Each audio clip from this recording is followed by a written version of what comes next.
Imagine being denied something you have earned and paid for not because of your mistakes, but because of who you are.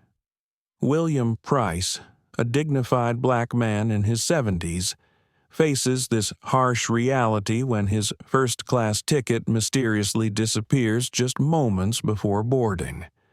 He doesn't protest or raise his voice. Instead, he smiles an unsettling smile that hides decades of silent endurance. Why does he react this way? What does he know that others don't? Then, the airport gates swing open, and in walks his son, Damien Price, the powerful CEO of the very airline that tried to turn his father away. What will happen when a family legacy built on resilience confronts the invisible walls of systemic discrimination? This story is not just about one flight or one family. It is a journey spanning generations. From humble beginnings to can one man's quiet strength shift an entire industry? How far will the Price family go to rewrite the rules? Stay with us to uncover a story of courage, legacy, and transformation. If you believe in justice and the power of change, make sure to like, share, and subscribe so you don't miss this unforgettable journey. The hum of the airplane engines was a comforting sound to Samuel Price. At 78 years old, he had heard that sound countless times during his long career, not as a passenger but as a mechanic, a man who had spent decades quietly ensuring planes stayed in the sky, even if he had never been invited to sit among the passengers in first class. Today was different. As he boarded AscendAir Flight 7112, Samuel adjusted his worn leather jacket, the fabric soft and creased from years of wear. His silver hair, carefully combed, caught the soft overhead lights though he moved slower than he once did. There was an undeniable strength in his calm eyes that had witnessed both hardship and progress over a lifetime. The first-class cabin was a small world apart from the bustling chaos behind him in economy. Plush, leather seats stretched out in neat rows, soft lighting gave the space a warm glow, and the quiet murmur of well-dressed passengers filled the air. Samuel's ticket was in hand, a gesture from his son, Damien, the CEO of AscendAir, who wanted to honor the man who had built not only machines, but the family's legacy. As Samuel moved forward toward his seat, a familiar figure emerged from the galley. Tina Blake, the senior flight attendant. Tina's plastic smile faltered for a brief moment as she caught sight of Samuel. She was in her late 40s, her tightly pinned blonde hair and sharp uniform. "Sir," Tina said, voice clipped yet polished. "This seat is not assigned to you. You'll need to move to economy." Samuel stopped, his cane tapping softly on the polished floor. His voice was calm and steady when he replied, "This is my seat." Tina's lips thinned. "Sir, I'm sorry, but you must have a misunderstanding. Your boarding pass indicates economy. First-class seating requires a special authorization." There was a pause as other passengers nearby looked up from their magazines or quiet conversations. A few white passengers glanced curiously, some a little uncomfortably. Samuel noticed none of this fazed him. He reached into his jacket pocket and pulled out a folded note, creased from repeated reading. "My son gave me this," he said softly, holding it out for Tina to see. It was a short message, a simple reminder from Damien. "Enjoy this seat, Dad. You earned it." Before she could move, Samuel lowered his voice just enough so it wouldn't carry, but still felt firm. "I've waited my whole life for this moment. I'm not leaving." His eyes glistened with memories, years of watching planes from afar, knowing there was a world beyond the barriers of race and status. Years of building engines and hangars. hearing laughter and announcements from terminals he was never invited to enter. He thought of young Damien, the boy with wide eyes who once sat with him on the tarmac, dreaming aloud of flying above the clouds. "Sir," Tina said again, now speaking quietly but with growing irritation, "I really have to ask you to comply." Samuel took a slow breath. His fingers gripped the cane a little tighter. There was no anger in his stance, only a quiet dignity. Tall, with a uniform that looked just a bit too crisp for comfort. He approached the scene with an air of authority. Tina greeted him with a nod, then gestured toward Samuel. Chase's eyes flickered over the elderly man. "Sir, I need to verify your boarding pass." His tone was polite but carried an unmistakable edge, a warning, a test. Samuel nodded and handed over the ticket. Chase studied it carefully, then raised his eyebrows, glancing back at Tina. The ticket showed a valid first-class reservation, purchased months ago, yet it was nowhere to be found in the airline system. Samuel remained silent as the men whispered in hushed tones. He looked around the cabin, catching brief, uncertain glances from the passengers. A young woman in the seat beside him watched quietly, sensing the tension but unsure of what to do. In the back of the plane, a small boy struggled with his seat belt. Seeing the child's face lit up with gratitude. Samuel's smile was soft but carried the weight of a lifetime of perseverance. His mind drifted to the early days when such simple acts of kindness often went unnoticed or worse, were met with suspicion. Tina returned, her expression unreadable. "Sir, I'm afraid this flight is overbooked. We will need you to move." Samuel's fingers curled around the cane. "I have a right to this seat," he said quietly, "and I intend to keep it." Passengers shifted uncomfortably. Some whispered to each other. Others pulled out phones, their screens lighting up as videos started circulating. A young woman had begun recording the exchange. Samuel heard a voice from the cockpit. Captain Ron Keller's deep tone came over the intercom. "Cabin crew, please report to the flight deck." The captain was well respected among the crew, and everyone knew when he spoke. Things got serious. Samuel sat back, the cane steady in his hands. He was no stranger to being pushed aside, ignored, or dismissed. But today, something was different. He smiled again, not with resignation, but with the quiet confidence of a man who knew the world was finally beginning to catch up. Samuel Price sat quietly near the back of the plane now. The plush leather seat of first class was replaced by the narrower, less comfortable chair of economy, but his demeanor remained unchanged. Calm, steady, and dignified. Around him, whispers floated through the cabin like soft winds, drifting from row to row. Passengers glanced in his direction with curiosity or discomfort, unsure what to make of the elderly man who had been asked to leave his rightful seat. It wandered back to a time when the sky was a distant dream and every day was a test of endurance. The year was 1963. Oak Ridge, Mississippi was a small town, burdened by the weight of segregation and silence.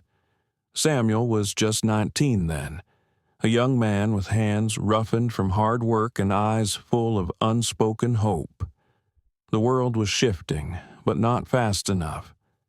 The civil rights movement was gaining momentum, but in places like Oak Ridge, progress felt like a distant promise.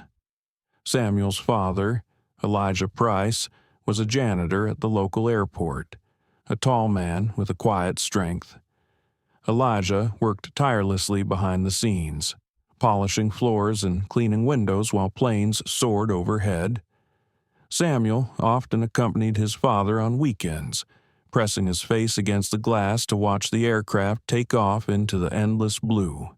One afternoon, after helping his father with a routine repair in the hangar, Samuel sat on the tarmac watching a plane disappear into the clouds. His father's voice broke the silence. "You know, son," Elijah said, wiping his hands on his worn trousers, "one day you'll fly above all this, not just in planes, but in life. You'll get your chance." Young Samuel looked up, hope flickering in his eyes. "But how? Papa, no one like us flies first class." Elijah smiled softly. "Sometimes you have to build the wings yourself." Back in the present, Samuel clutched the note Damien had given him before the flight. "Enjoy this seat. Dad, you earned it." It was more than a ticket. It was a symbol, a recognition of sacrifices made and barriers broken. Yet here he was, asked to leave, just like so many times before. He wondered if his son knew what this moment meant to him. The pride, the frustration, the bittersweet realization that even after all these, Officer Darren Chase was standing nearby. His eyes fixed on Samuel as if trying to decode the man's quiet resolve. The security officer was a man used to following orders without question. Yet he could sense this was different. There was dignity in Samuel's stillness that unsettled him. "Sir," Chase said again, voice firm but respectful, "we need you to comply with the seating arrangements." Samuel looked up, meeting the officer's gaze. "Do you know what this seat represents to me?" he asked quietly. "It is more than comfort. It is recognition of a life spent working to make others' flights possible." Chase hesitated. "I understand, sir, but I have my orders. Nearby." Sophia Lynn sat quietly, her phone discreetly recording the exchange. A young tech executive with a sharp mind and compassionate heart. Sophia had seen too many moments of injustice pass her fingers hovered over the screen, capturing every expression, every word, every subtle gesture. The video would not just be a record, but a call to conscience. Samuel's thoughts drifted to his son Damien again. He hoped Damien would arrive soon.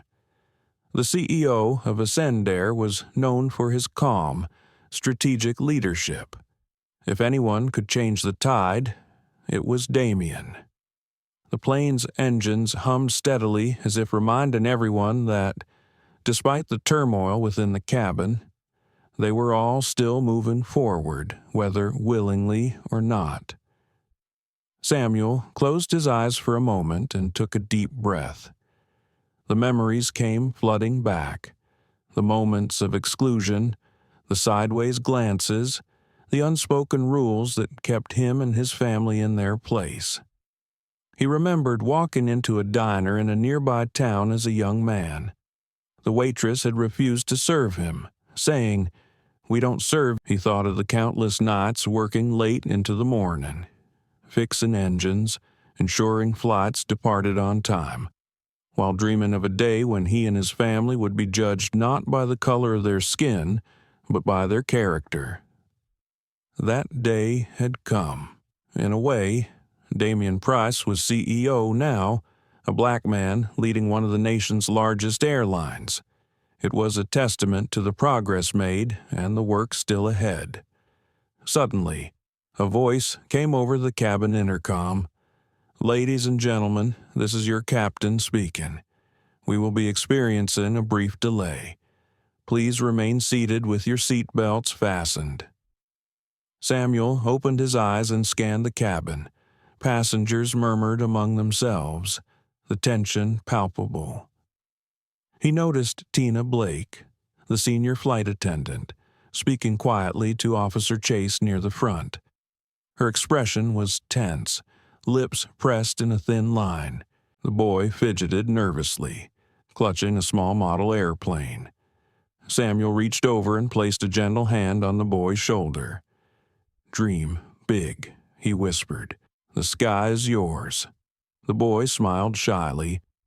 "Do you think I could really fly one someday?" Samuel nodded, eyes shining. "More than that, you will lead the skies." The words felt like a promise one made decades ago, now echoing through time.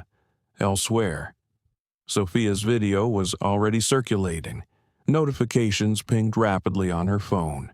Comments flooded in, some supportive, some questioning, but all sparked by a man's quiet dignity in the face of injustice.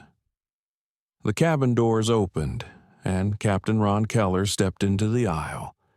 A tall man in his early 50s, Keller carried the air of authority and empathy. He had met Samuel many years ago when the Airline was young, before anyone dreamed Damien would one day lead it. Captain Keller approached Samuel, and Samuel smiled gratefully, a warmth spreading through his chest. He had waited long for this moment, for a chance to be seen, not as a problem to be moved aside, but as a man with a legacy. As the plane's lights dimmed for takeoff, the cabin settled into a quiet hum. Yet beneath the surface, currents of change were stirring. Samuel leaned back in his seat, cane resting against the armrest. Around him, the world seemed to hold its breath, waiting to see what would come next. And Samuel. He smiled again, not because he had given up, but because he knew this was only the beginning. The cabin was thick with tension as Officer Darren Chase lingered near Samuel Price, his eyes darting between the elderly man and the blinking screen of his tablet. The boarding pass that Samuel had presented was genuine, purchased months ago, and it was as if the seat itself had been erased from the digital ledger. A ghost reservation. Chase tapped furiously, fingers racing against the glass. "I don't understand how this could happen," he muttered more to himself than anyone else. Tina Blake, standing nearby, crossed her arms, her usual sharp gaze now clouded with unease. Something about the situation unsettled her. Samuel remained still, composed, his weathered hands folded calmly on his lap, the slight tremor of age barely perceptible. He watched quietly as the young security officer wrestled with the technology. Years ago, this kind of injustice had been visible signs posted declaring separate and unequal.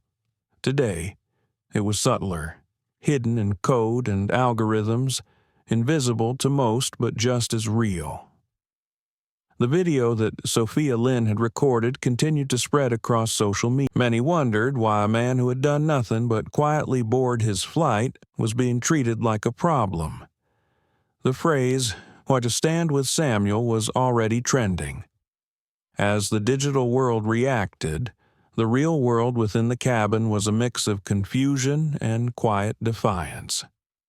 Some passengers averted their eyes, uncomfortable with the growing spectacle.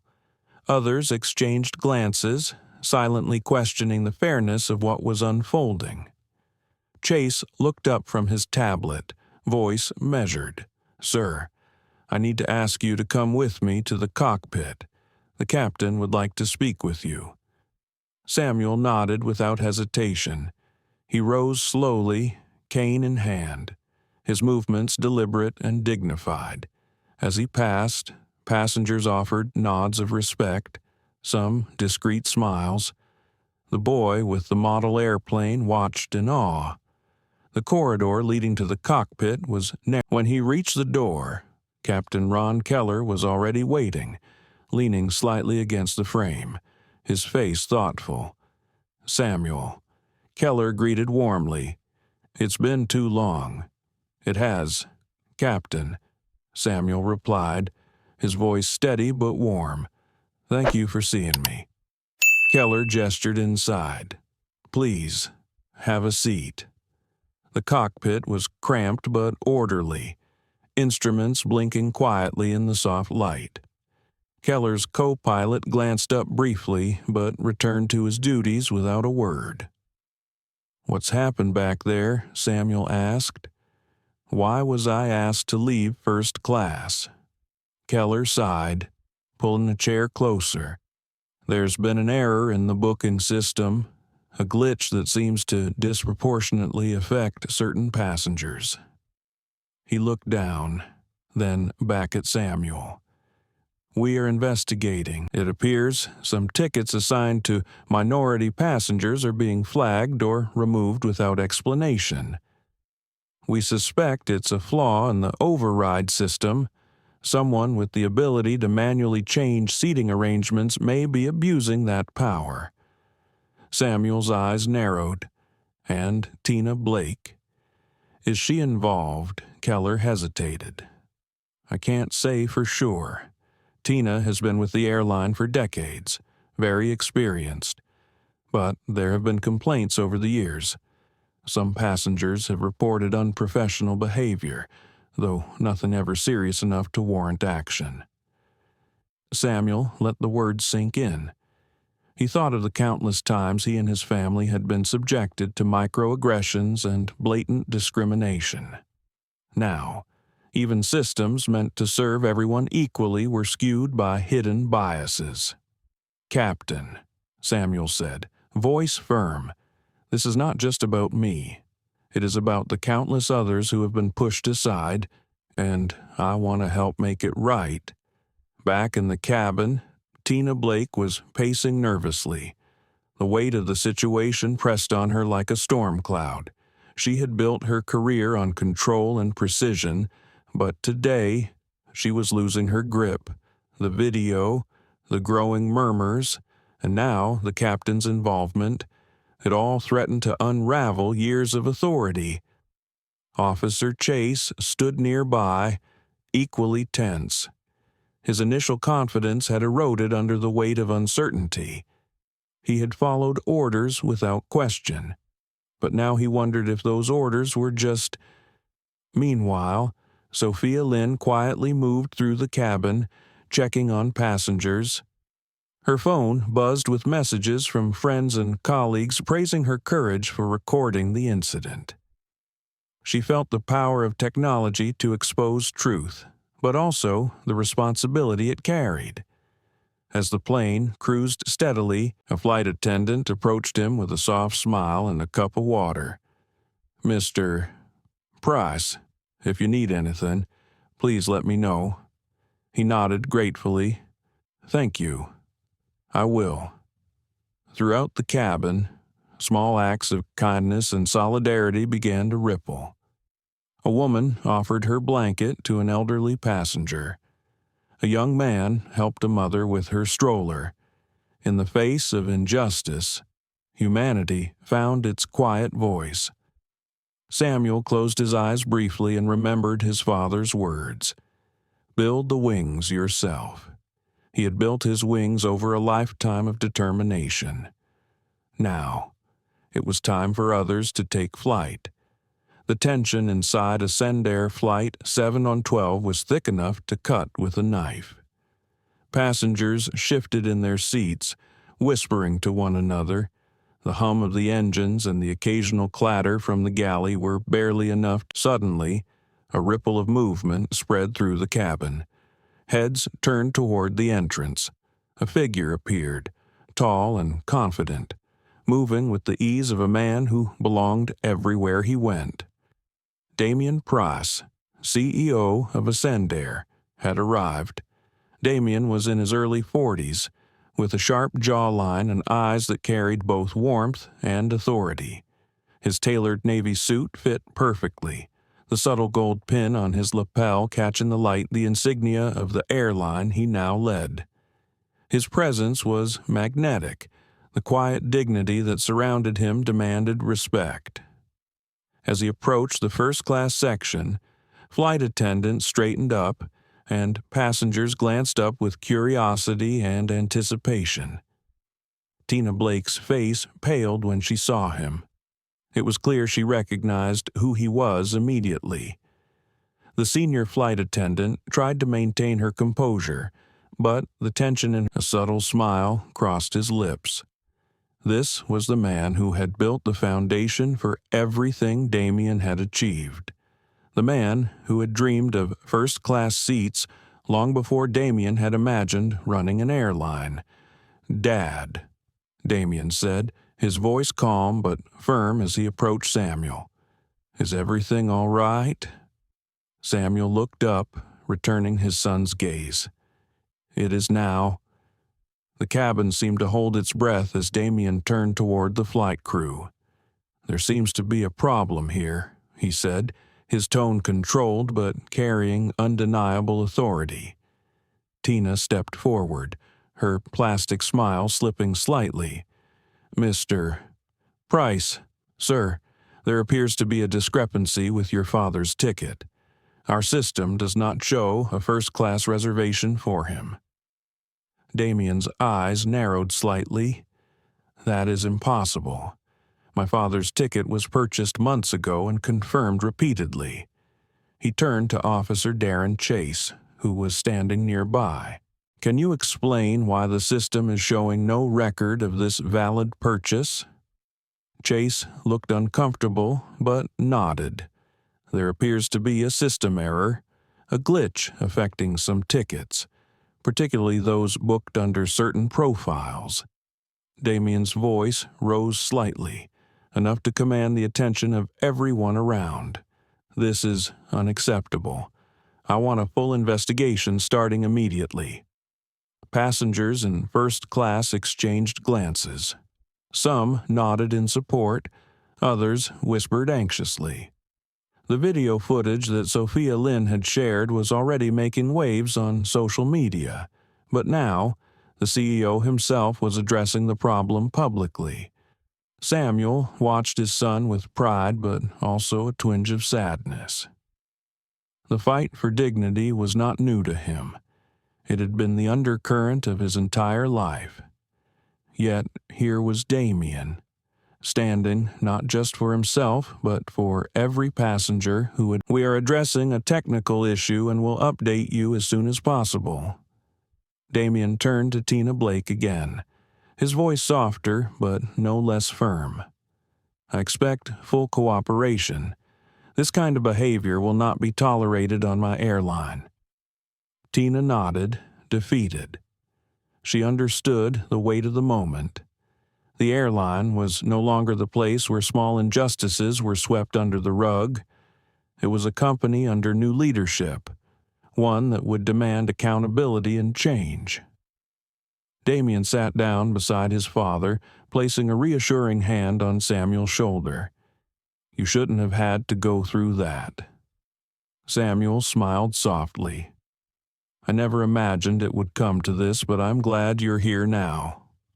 The two men shared a quiet moment amid the growing buzz around them. Behind the scenes, the airline's IT department was already digging into the manual overrides, unauthorized seat changes, and a culture of silence had allowed this discrimination to persist. Damien convened an emergency meeting with the senior leadership as soon as the plane landed. The data was laid bare before them, numbers and patterns that could no longer be ignored or dismissed.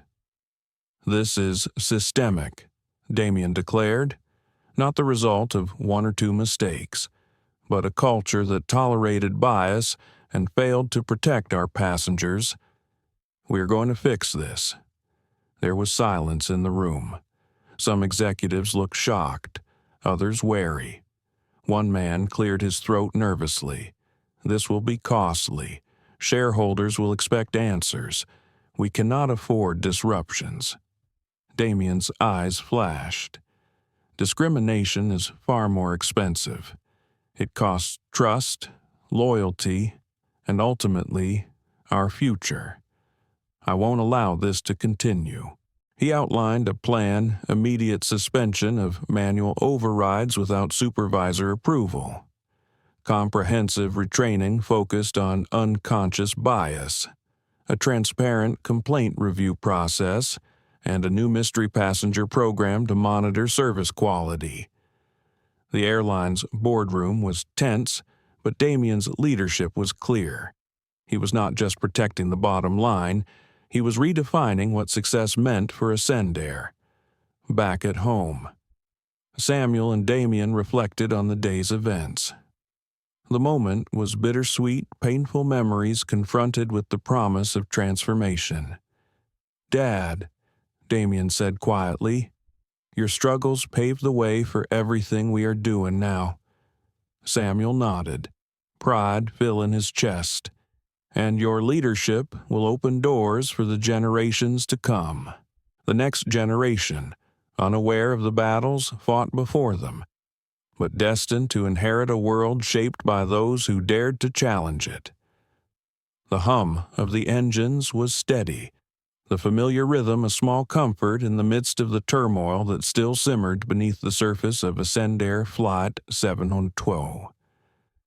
Samuel Price sat quietly in his economy seat, cane resting against the armrest, eyes closed as memories from a lifetime ago washed over him. He thought about the first time he'd ever set foot on a plane, not as a passenger, but as a worker. The scent of fuel and oil mingled with the smell of polished metal and worn leather. The roar of the engines, the hiss of hydraulics. It was a world of power and precision, far removed from the segregated streets of Oak Ridge where he had grown up. Samuel's father, Elijah, had taken him to the airport on a Saturday morning. "This is where dreams take flight," Elijah had said, a glint of hope in his tired eyes. But even then, the doors were only half open. Samuel remembered the first time he tried to enter the main terminal without his father. A white security guard had stopped him, hand resting on his baton, voice low and threatening. "You don't belong here," the guard had said. Samuel's heart had pounded, but his voice had remained steady as he explained his father's job. Still, he had been escorted away to the segregated waiting area, a small, dim room with cracked windows and peeling paint. Those moments had shaped Samuel's understanding of the world, the invisible walls that separated him from opportunity, the quiet humiliations that whispered daily that he was less than. But they had also ignited a fire within him, a determination to rise, to break through, to change the story. As a man who had taken those lessons and transformed them into leadership. Damien's calm authority was a beacon of hope, a testament to the power of perseverance and vision. But even with all his achievements, Damien faced battles of his own. The incident at the gate was more than a glitch. It was a symptom of a deeper malaise within the industry and society at large. Bias hidden in algorithms, unchecked authority wielded without accountability, a culture slow to change. Samuel opened his eyes and looked around the cabin. Passengers chatted softly, some still aware of the unfolding drama, others absorbed in their own worlds. The crew moved efficiently, faces professional, yet marked by the weight of the day. Tina Blake sat quietly in the jump seat, her expression unreadable. The senior flight attendant had spent the day wrestling with her conscience.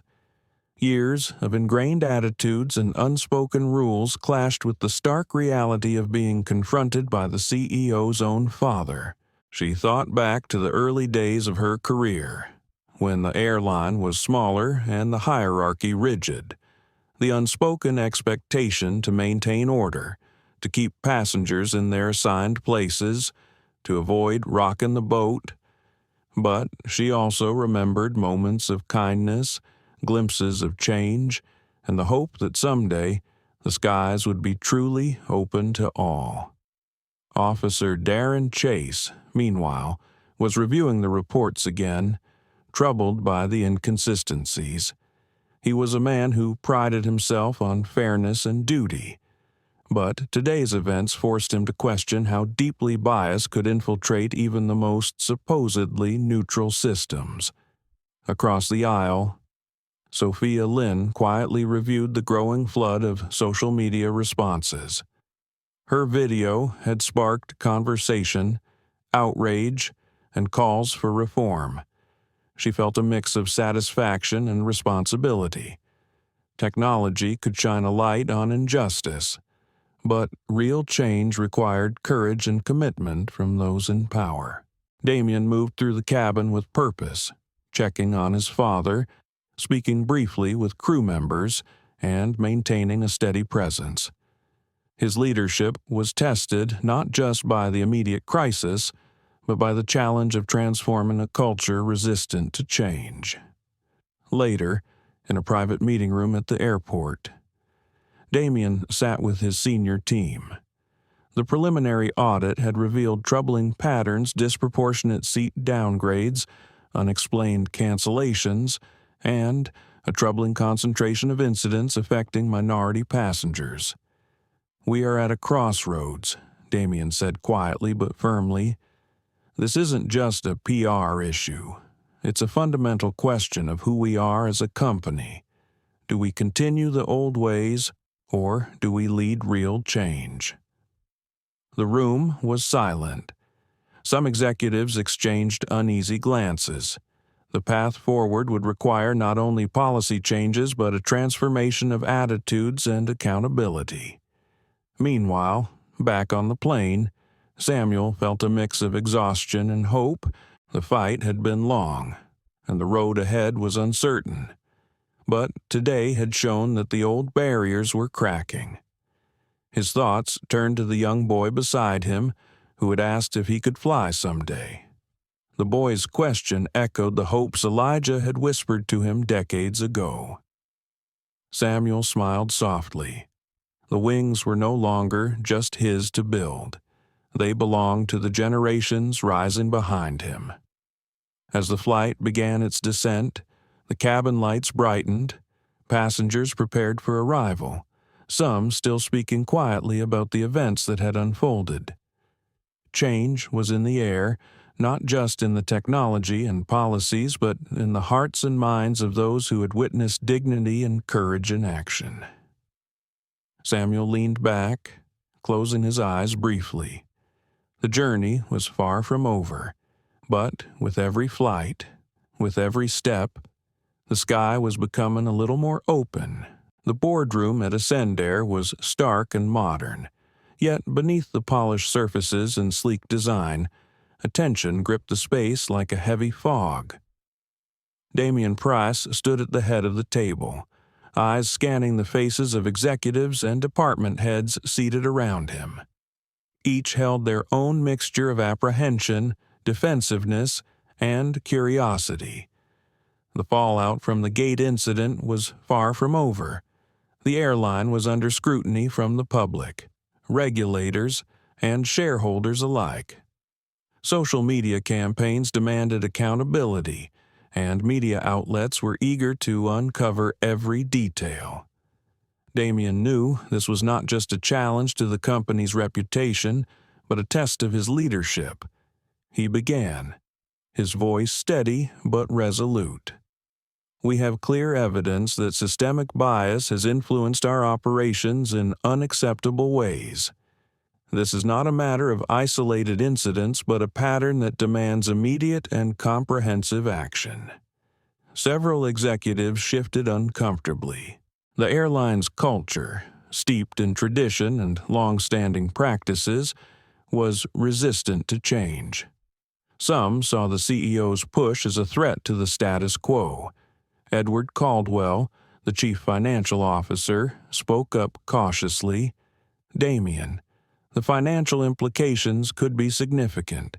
Investors are concerned about the costs of retraining, technology overhauls, and potential lawsuits. We need to consider the bottom line carefully." Damien's gaze didn't waver. The bottom line is important, but integrity and trust are priceless. If we fail to act decisively, we risk losing not just customers, but the very soul of this company.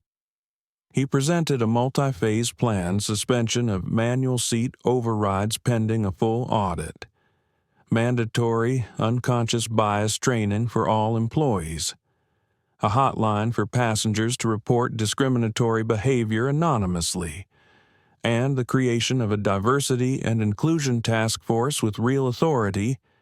Change starts with accountability, Damien said. We will hold ourselves to the highest standards and be transparent with our progress. The conversation was difficult. Some resisted, others cautiously supported, but the momentum was undeniable. Damien was clear that this was his vision, and that the company would move forward with or without unanimous agreement. Meanwhile, across the city, Samuel Price sat quietly in his study. Age had softened his physical frame, but his mind remained sharp and focused. A thick folder lay open on his desk: reports, letters, and data from the airline's ongoing investigation. He thought about the long road that had brought him here, from the segregated streets of his youth to the executive suites of AscendAir. The barriers he had faced were not just external, but internal as well, moments of doubt, frustration, and fear that had tested his resolve. Sometimes, he murmured to himself, the weight of leadership is heavier than the burden of prejudice. His thoughts drifted to Regina, his wife, whose unwavering support had been his anchor. Their partnership had been forged in struggle and nurtured in shared dreams. She was the voice of compassion that balanced his pragmatism. Samuel picked up the phone and dialed a familiar number. Regina. I'm thinking about the next steps. We need to ensure that the Harold Price Scholarship continues to grow alongside the company's reforms. Regina's voice was warm but firm. I agree. It's more important than ever. These young people need not just financial support but guidance to navigate systems that are still stacked against them. Their conversation was interrupted briefly by a knock at the door. Damien entered quietly, his presence filling the room with a mix of energy and reverence. "Dad," he said softly. "The board meeting went as expected. It's going to be a long fight, but the tide is turning." Samuel smiled, a mixture of pride and concern in his eyes. "You carry more than our family name now. You carry the hopes of many." Damien sat down beside him. "Sometimes I wonder if I'm enough, if my efforts can truly change such entrenched systems." Samuel reached out, placing a steady hand on his son's shoulder. "You are more than enough. Change is never quick or easy. It is slow, deliberate, and sometimes painful, but it is possible because of leaders like you." The two men sat in silence for a moment, the weight of their shared history and responsibility filling the space between them. On the flight deck, Captain Ron Keller monitored the progress below with cautious optimism. He had witnessed many crises in his career, but this one felt different. The stakes were higher, the issues more complex. Change begins with awareness, he mused, and the courage to confront uncomfortable truths. As AscendAir prepared for the next phase of its journey, both literal and figurative, the family at its heart stood united. The legacy of Elijah Price, the resilience of Samuel, and the vision of Damien were intertwined threads in a tapestry still being woven. The fluorescent lights in the AscendAir corporate office flickered softly, casting a muted glow on the rows of desks cluttered with papers, laptops, and coffee cups. Damien Price sat in his corner office, looking out over the city skyline as dusk settled in. His mind was restless, cycling through the events of the past weeks, the meetings, the confrontations, and the inevitable resistance. Leading an airline through a crisis rooted not only in faulty systems but deep-seated bias was proven more complex than any financial challenge Damien had faced. The numbers were clear, the patterns undeniable, But what lurked beneath the data was a stubborn culture resistant to change. His phone buzzed gently, breaking the silence. Regina's name appeared on the screen. He smiled before answering. "Hey," he said warmly. "How's Dad better?" Regina replied, but still cautious. "The recovery is slow. He keeps reminding me that the real battle is ahead." Damien nodded, though she couldn't see him. "We're making progress here, too. The board is tense, but I'm pushing hard. It's just frustrating how much inertia there is. People are afraid to face the truth." Regina's voice softened. "That fear runs deep. It's not just about business. It's about identity, power, and history. Change shakes foundations." Damien sighed. "I know.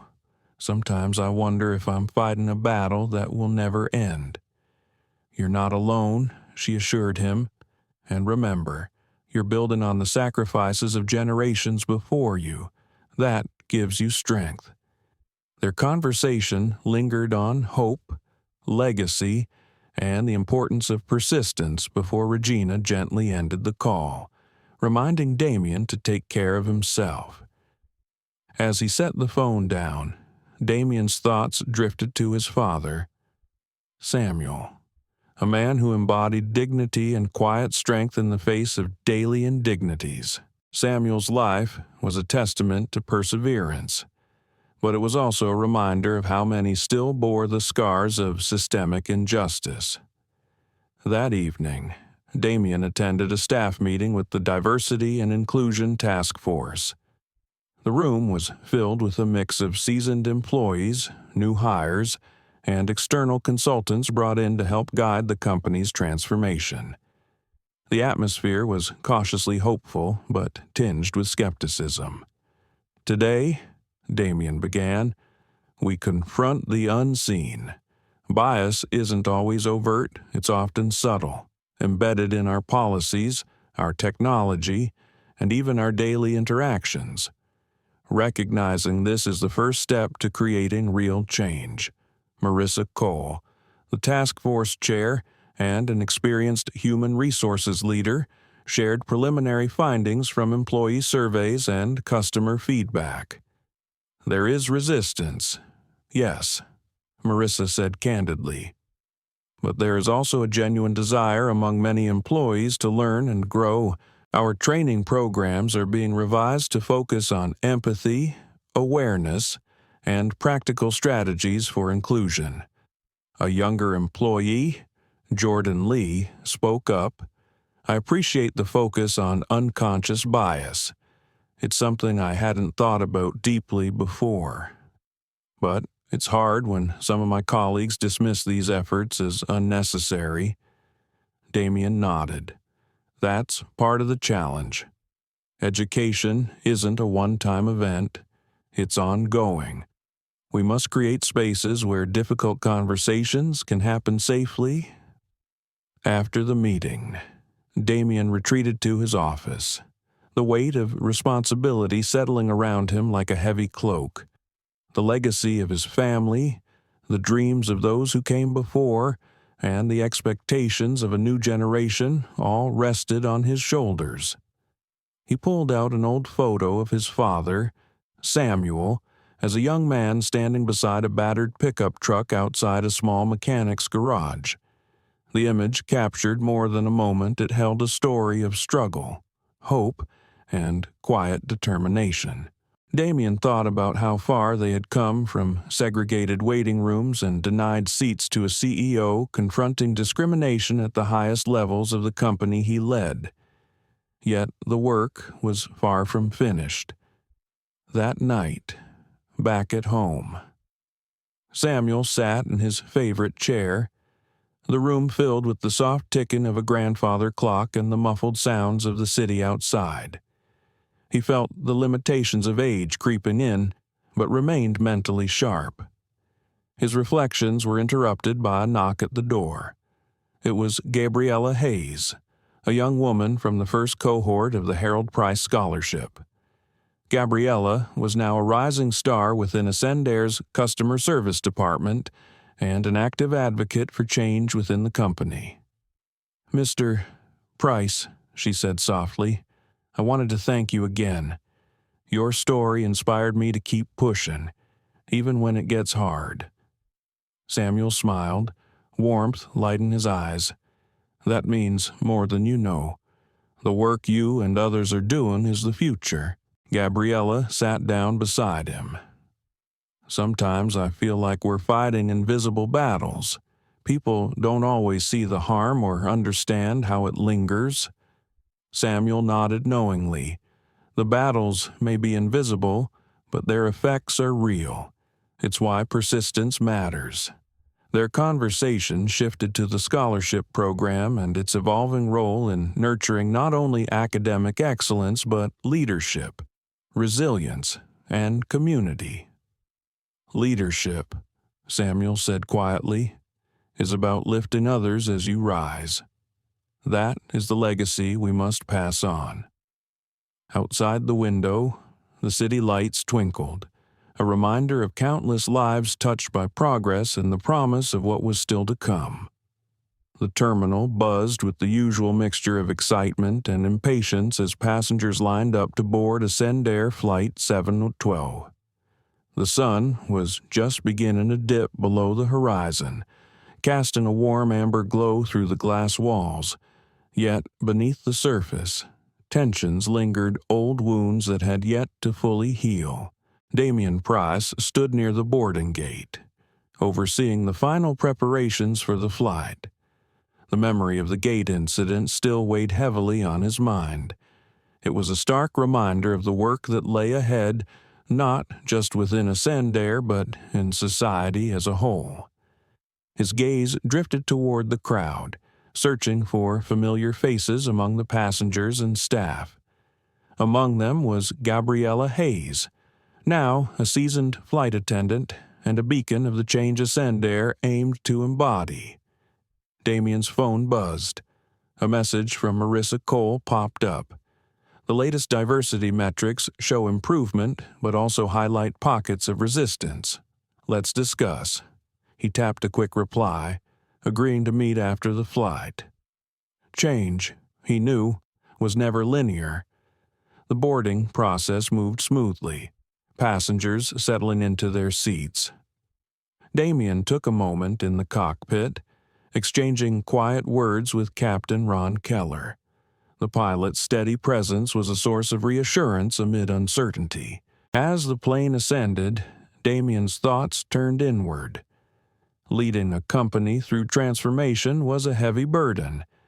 Every decision carried consequences. Every step forward met with pushback. Sometimes the cost felt overwhelming. He reflected on his father, Samuel, whose quiet strength had paved the way. Samuel had faced discrimination head-on with dignity and perseverance. But Damien knew the battles his father fought were only the beginning. Later, during a scheduled break, Damien found himself in the passenger cabin, watching Gabriella interact with travelers. Her professionalism and warmth were evident, but so too was the subtle fatigue from the weight of responsibility. He approached her gently. "Gabriella, how are you holding up?" She smiled, though there was a flicker of weariness in her eyes. "It's hard sometimes. The expectations are high. People look to us to be perfect examples, to bridge divides." Damien nodded. "And yet, we're all human. Change takes time and effort. We're rewriting stories that have been told for generations." Gabriella's expression softened. "I just hope the next generation won't have to fight the same battles." That hope echoed through Damien's heart. It was the fuel that kept him going. Back in the cockpit, Captain Keller reviewed the flight plan as Damien stepped in briefly to discuss the upcoming changes to safety protocols and customer service procedures. "These updates reflect not just compliance," Damien explained, but our commitment to creating an environment where every passenger feels respected and valued. Keller nodded. It's about trust. Once broken, it's hard to rebuild. As the plane cruised steadily above the clouds, Damien returned to his seat, pulling out a file containing feedback from passengers and employees. The data was promising, but the stories told a more complex tale, one of progress shadowed by lingering prejudice and frustration. Later that evening, back at the AscendAir headquarters, Damien met with Marissa and the Diversity and Inclusion Task Force. The atmosphere was charged with urgency. "We've made strides," Marissa acknowledged, "but there are still employees who resist or undermine these efforts, sometimes unintentionally." Damien sighed. "We need to address that head-on. Our training must evolve from awareness to accountability. Those who undermine our mission cannot be part of our future." The discussion turned to developing a comprehensive plan for ongoing education, transparent reporting, and support for those affected by discrimination. Meanwhile, in a quieter corner of the building, Samuel sat with Regina, reflecting on his own journey. The years had brought both triumphs and trials. His health was a constant reminder of time's passage, yet his spirit remained unbroken. Regina reached for his hand. "You've built something lasting, Samuel, more than just programs or policies. You've created a legacy of dignity." He smiled, eyes glistening with emotion. "It's a legacy we all share. The journey is not over, but we have laid the foundation." Their conversation was interrupted by a call from Damien, eager to share updates and seek guidance. The family bond remained a source of strength, anchoring them through turbulent times. As AscendAir prepared for another day of flights and challenges, Damien looked out over the city lights, aware that true change was a marathon, not a sprint. The cost of transformation was high, but the promise of a more just and inclusive future made every sacrifice worthwhile. The sunlight spilled through the tall windows of the AscendAir headquarters, illuminating the bustling corridors where employees moved with purpose. Yet, beneath the surface of progress, currents of resistance flowed quietly but persistently. Damien Price felt this undercurrent with every step he took through the office. In the weeks following the public revelations and boardroom battles, the airline had implemented sweeping changes, new training programs, updated policies, and a commitment to transparency. Yet, some pockets within the company clung tightly to old ways, unconvinced or unwilling to embrace the transformation. Damien convened a meeting with senior leaders to address the growing concerns. The room was tense, filled with executives whose loyalty was divided between tradition and progress. "We cannot afford complacency," Damien stated firmly. "Resistance to change is natural, but it cannot be tolerated when it threatens the well-being of our employees and customers." Jessica Morgan, a longtime veteran of AscendAir, spoke up cautiously. "Damien, some of our staff feel overwhelmed. They fear these changes are a judgment on their character rather than an opportunity for growth." Damien nodded. "I understand. Change can be uncomfortable, but our goal is inclusion and respect. We must foster a culture where mistakes become learning moments, not sources of shame." The conversation shifted to strategies for addressing unconscious bias more effectively and supporting employees through the transition. Damien emphasized the importance of empathy and patience alongside accountability. Meanwhile, Samuel Price sat in his study, surrounded by letters and reports from scholarship recipients and young professionals. Their stories of struggle and triumph brought both pride and a deep sense of responsibility. He reflected on the legacy Elijah had begun decades ago, the belief that dignity and opportunity should never be limited by the color of one's skin. Samuel had carried that torch through his career and into his family's future. His thoughts turned to Damien, now bearing the weight of that legacy with remarkable grace. Yet Samuel knew the burden was heavy. Lead-in systemic change required not only vision but resilience. Later that day, Damien visited the Customer Service Training Center.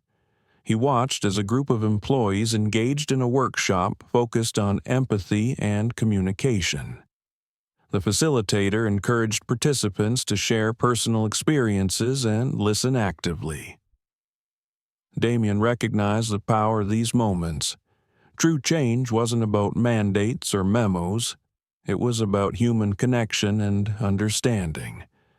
Outside the training room, Gabriella Hayes paused, feeling the weight of expectations once again. She knew firsthand the challenges of navigating a system still evolving. Yet she remained committed to being a visible example of progress. That evening, Damien met with Marissa Cole to review progress reports and feedback from employees and customers.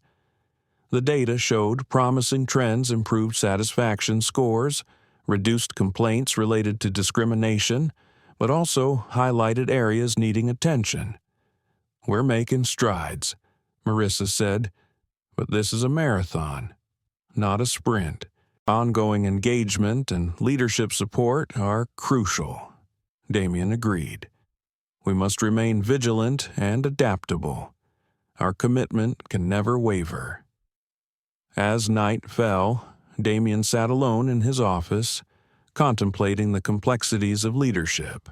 The journey toward equity and justice was filled with obstacles, some visible and others hidden. He thought about the moments of doubt and frustration he had faced, the pressure to succeed, to honor his family's legacy, and to create a better future weighed heavily. Yet within that weight lay purpose, a calling to break barriers and open doors for those who would follow. Damien's phone buzzed softly, a message from his father. "Remember, son, strength is born in struggle. Keep your heart steady." He smiled, feeling renewed resolve. The tides of resistance would ebb and flow, but the course was set. The cabin of AscendAir Flight 903 was unusually quiet, the usual hum of conversations replaced by a tense stillness that seemed to hang in the air.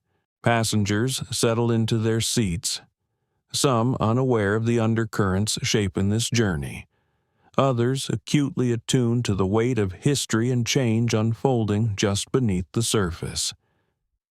Damien Price sat near the front, his calm demeanor belying the storm of emotions beneath. This flight represented more than a routine trip. It was a test, a symbol of the transformation he'd been fighting to embed within the airline. Across the aisle, Gabriella Hayes moved through the cabin with practiced ease, greeting passengers with warmth and professionalism. Her eyes met Damien's briefly, a silent exchange of solidarity and resolve passing between them. Suddenly, a disturbance erupted near the rear of the plane. A passenger, visibly upset, was arguing with a flight attendant over seating arrangements. The tension escalated quickly, drawing the attention of nearby travelers and crew alike. Damien rose from his seat, moving toward the scene with measured steps. As he approached, he recognized the passenger, a young man named Marcus Lewis, a rising star within AscendAir's diversity initiatives, and a vocal advocate for equity. Marcus's frustration was palpable. "I've been reassigned to economy without explanation," he said sharply. "This isn't just about a seat, it's about respect." The flight attendant, trying to maintain composure, responded, "Sir, the aircraft is fully booked, and we must follow protocol." Damien intervened gently but firmly. "Marcus, let's find a solution that respects everyone involved." The situation de-escalated, but the incident lingered in Damien's mind. It was a reminder that systemic change was fraught with challenges both structural and deeply personal. Later that evening, back at headquarters, Damien convened an emergency meeting with the executive team. The discussion focused on addressing the root causes of such incidents and strengthening the airline's commitment to equitable treatment. "We must do more than respond to crises," Damien asserted. "We need to anticipate and prevent them through proactive policies and culture change." The team debated strategies, balancing operational demands with the need for meaningful reform. Some expressed concern about costs and logistics, while others emphasized moral imperative. As the meeting concluded, Damien felt the familiar burden of leadership settle over him. The path forward was steep, but the stakes were too high to falter. Meanwhile, Samuel Price sat quietly in his study, reflecting on the day's events. Though his health had declined, his mind remained sharp. He felt a profound sense of pride in his son's unwavering dedication, tempered by the awareness of the toll it took. Regina joined him, offering comfort and encouragement. "You've both done so much," she said softly. "The world is watching, and we are seeing the impact." Samuel nodded. "The work is far from over, but every step forward honors the sacrifices of those who came before." The following days brought renewed efforts within AscendAir. Training programs were intensified, support networks expanded, and accountability measures reinforced. The airline's public image improved, but the internal transformation required constant vigilance. Damien found solace in moments with his family, where the pressures of leadership gave way to shared laughter and quiet understanding.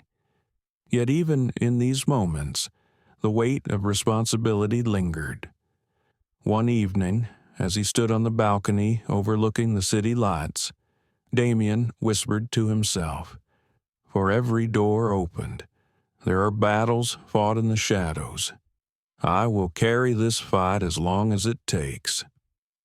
The conference room at AscendAir headquarters was filled with a palpable energy as leaders from across the company gathered for the annual Diversity and Leadership Summit.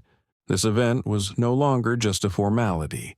It had evolved into a pivotal moment for reflection, renewal, and recommitment to the values that Damien Price and his family had fought so hard to embed within the airline. Damien took the stage, his presence commanding yet approachable. He looked out at the sea of faces: employees, executives, young scholars from the Harold Price Scholarship Program, and community partners who had joined in the journey of transformation. "Today," Damien began, his voice steady, "we celebrate progress, but we also recognize the road ahead. Change is not a destination, but a continuous journey." He shared stories from the scholarship recipients, highlighting their achievements and the barriers they had overcome. The audience listened intently, inspired by the tangible evidence of opportunity created through collective effort. Gabriella Hayes stepped forward next, her flight attendant uniform crisp and her smile radiant. She spoke about her journey from scholarship recipient to a leader within the company, emphasizing the importance of visibility and representation. "When I walk through the cabin," Gabriella said, "I'm not just serving passengers. I'm carrying the hopes of those who came before me and paving the way for those who will follow." The room erupted in applause, a testament to the power of lived experience and authentic leadership. Later, Damien met privately with several executives to discuss expanding the Harold Price Scholarship Program and the newly established Price Leadership Institute. These initiatives aim to nurture talent beyond entry levels, preparing mid-career professionals from underrepresented groups for senior leadership roles. "We're building a pipeline of change-makers," Damien explained. "Our goal is to transform not just AscendAir, but the industry as a whole." Among those present was Darius Washington, a former scholarship recipient now serving as Director of Innovation. Darius spoke passionately about the importance of mentorship and institutional support. "Excellence alone isn't enough," Darius said. "We need systems that recognize and cultivate talent, dismantling the invisible barriers that have long held back underrepresented groups." Damien nodded in agreement. The conversation underscored a shared vision, one where diversity and inclusion were embedded in the very DNA of the company. That evening, back at home, Damien and Regina hosted a family dinner. The gathering was warm and lively, with 3 generations sharing stories, laughter, and reflections. Young William and Maya, Damien's children, listened with wide eyes to tales of resilience and determination. William asked, "Dad, how do you keep going when things get hard?" Damien paused, searching for the right words. "I think about my grandfather and great-grandfather, the challenges they faced, and the dreams they had for us. Their strength gives me strength, and I believe that when you fight for something bigger than yourself, it gives you purpose," Regina added. "And remember, it's okay to lean on those who love you. We're all in this together." The conversation turned to the future plans for the Leadership Institute, the ongoing reforms at AscendAir, and hopes for a world where first-class seats and first-class opportunities were truly accessible to all. Samuel, seated quietly in his favorite chair, smiled with quiet pride. The legacy that began with his father Harold, who once cleaned airport floors, had blossomed into a movement changing lives. As the evening drew to a close, Damien reflected on the journey, its trials and triumphs, and reaffirmed his commitment to the path ahead. The fight for equity was far from over, but with family, community, and unwavering resolve, progress was inevitable. The sun cast a golden hue over the city as AscendAir Flight 522 prepared for departure. The terminal buzzed with the usual mix of excitement and anticipation. But for Damien Price and his family, this flight marked something far greater, a moment of reflection, celebration, and a glimpse into a future shaped by years of perseverance.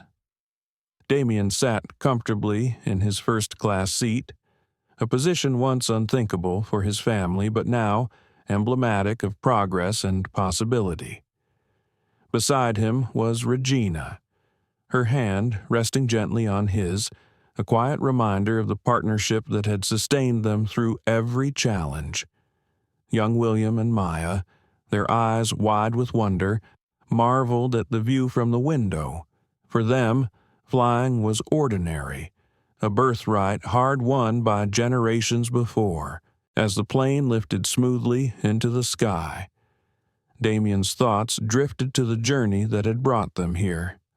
From his grandfather, Harold's days as a janitor, cleaning the very planes he now soared in, to his father, Samuel's quiet battles against discrimination, to his own fight for systemic change, each chapter woven into the tapestry of their family's legacy. A gentle voice broke his reverie. Gabriella Hayes, now a senior flight attendant and mentor to many, approached with a warm smile. "Mr. Price, it's an honor to serve you today. You and your family have inspired so many." Damien returned the smile, gratitude shining in his eyes.